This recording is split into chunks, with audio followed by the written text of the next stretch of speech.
What's up, YouTube? This is Too Raw for TV. Before I get into the subject at hand, if you want to show love to this channel, I will put a link in the description box where you could donate to this channel and show how much you appreciate the content I put up. I try to put up at least on a daily basis. All right.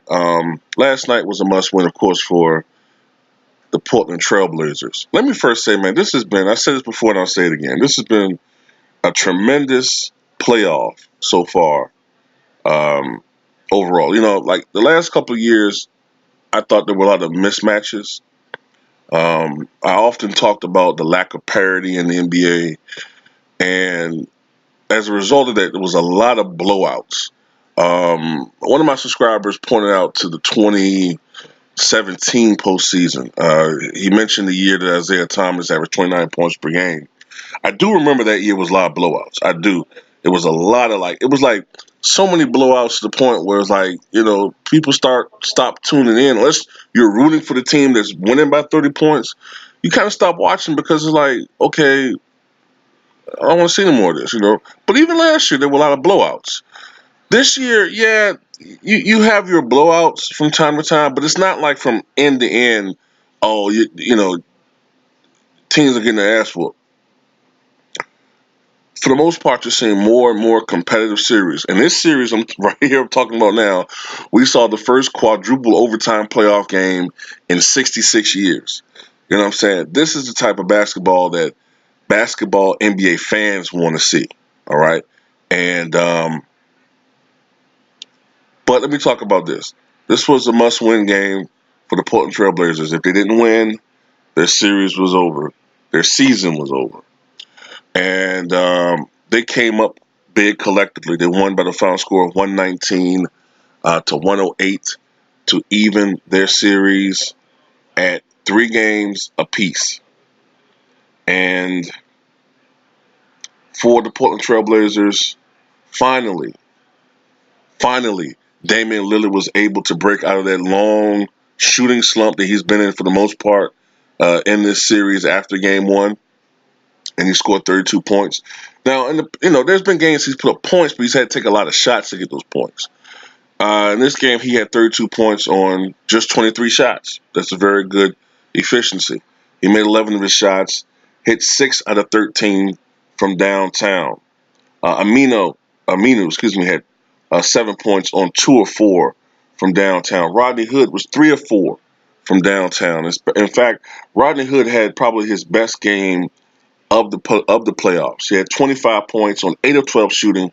Like I said, 3 or 4 from long range. Ticket TV said this in his video. Rodney Hood essentially saved the season for the Portland Trailblazers. Um, exceptional game for him. And yes, he's an inconsistent player, but he's been more consistent with the Portland Trailblazers than he has been in the past, and far more consistent than he was with the Cleveland Cavaliers. Um, at least sample size wise, all right. Um, CJ McCollum, 30 points, 12 of 24 shooting from the floor. Enes Kanter was not a big scoring factor, but he did have 14 rebounds.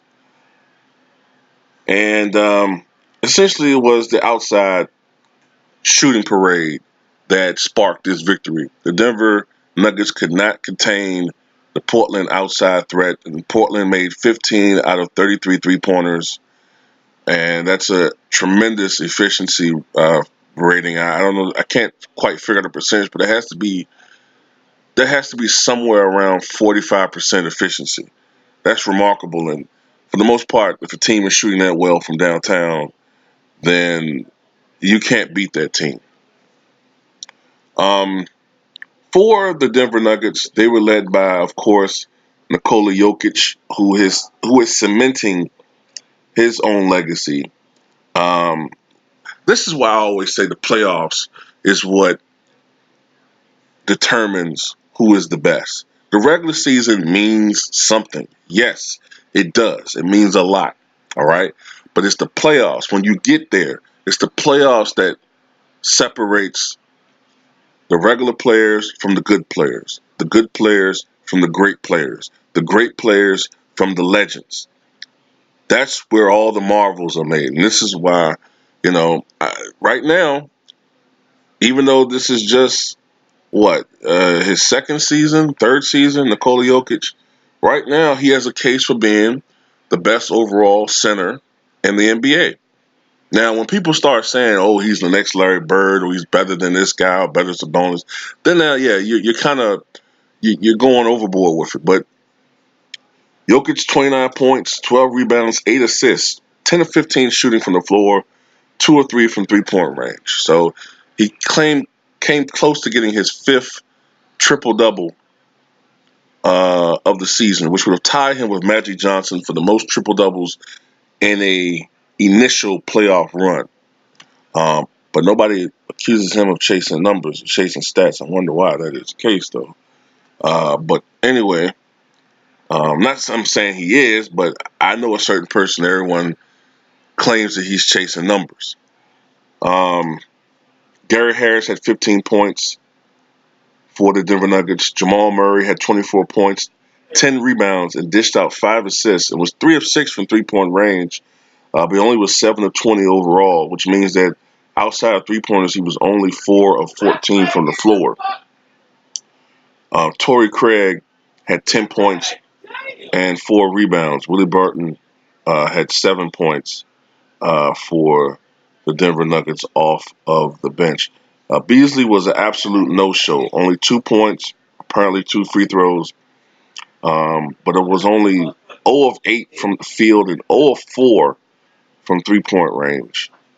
And Paul Millsap had 17 points, 6 rebounds, and 1 assist, but he was only 4 of 15 from the floor. And later on in the game, there was a brouhaha that brushed up between Will Barton and the Portland Trailblazers' Seth Curry, where it culminated with Willie Barton giving Seth Curry a Mo Howard-esque eye poke. And I don't know what's up with people poking people in the eye, you know what I'm saying? The couple of years ago, the latest fad was balls kicking. Boom! Balls kicking. Now it's, eye poking. I don't know. But this is the thing, though, about this series, in my opinion, man. This is the thing. If the latest trends continue, this will have been Portland's last game. This will be Portland's last game because somebody has to win a road game. All right. Portland has to win a road game. They haven't done that in this series. Game 1 and Game 2, Denver went up 2-0. Game 3 and Game 4, Denver held court. One of those games, I think it was Game 4. Was it Game 4? Yeah, Game 4 was that historic quadruple overtime game. They even the series. Game 5, you know what I'm saying, at Denver, Denver goes up 3-2, even though Portland had a chance to win that game late. Game 6, Portland wins at home. Now, Game 7 will be at Denver. Denver's had a tremendous time of it at home during the season, regular and postseason. So the stakes will be high for Portland to win in Portland. But if they can do it, if any team can do it, it can be Portland. But Portland has to figure out how to win on the road. You know, but even if Portland's unable to win on the road, this would have been their most successful postseason venture since 2000 to have come this close to the Western Conference Finals if they can't do it. And also my personal estimation of Damian Lillard as his ranking as a point guard in the NBA has jumped up dramatically. Right now, I would have him probably. Yeah, I saw Salas in the video, and I agree with him. I probably would have right now Damian Lillard right under Steph Curry. I guess right under Steph Curry as far as ranking in point guard at the point guard position. For the Denver Nuggets, this is a team that I thought was going to lose to the San Antonio Spurs. I didn't really have a lot of faith in them.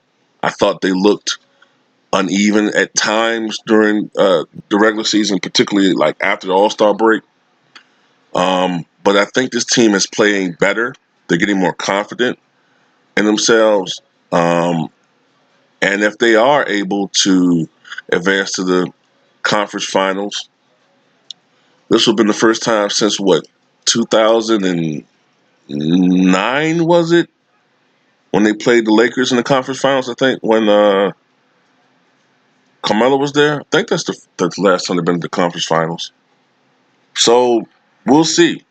We'll see what happens in the playoffs, man. This has been interesting, man. Tell me what you guys think about this game and anything else I talked about in this video.